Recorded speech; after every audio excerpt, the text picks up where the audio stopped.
Peter approached Jesus and asked him, "Lord, if my brother sins against me, how often must I forgive him?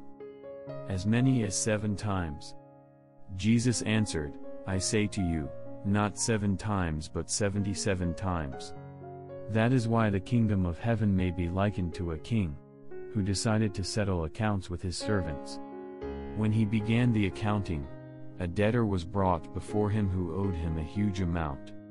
Since he had no way of paying it back, his master ordered him to be sold, along with his wife, his children, and all his property, in payment of the debt. At that, the servant fell down, did him homage, and said, 'Be patient with me, and I will pay you back in full.' Moved with compassion, the master of that servant let him go and forgave him the loan. When that servant had left, he found one of his fellow servants, who owed him a much smaller amount. He seized him and started to choke him, demanding, 'Pay back what you owe.'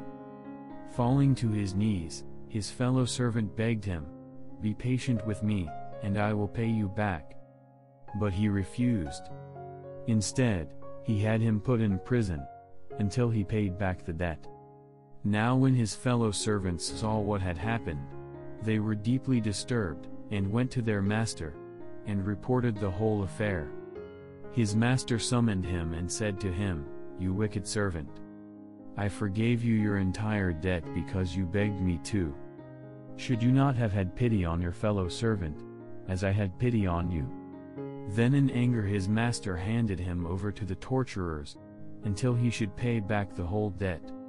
So will my heavenly Father do to you, unless each of you forgives your brother from your heart."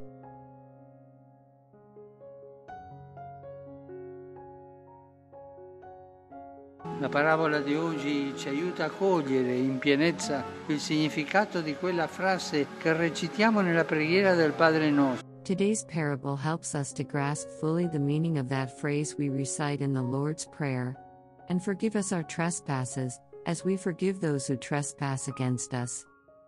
These words contain a decisive truth. We cannot demand God's forgiveness for ourselves if we in turn do not grant forgiveness to our neighbor. It is a condition. Think of your end, of God's forgiveness, and stop hating. Reject resentment, that bothersome fly that keeps coming back.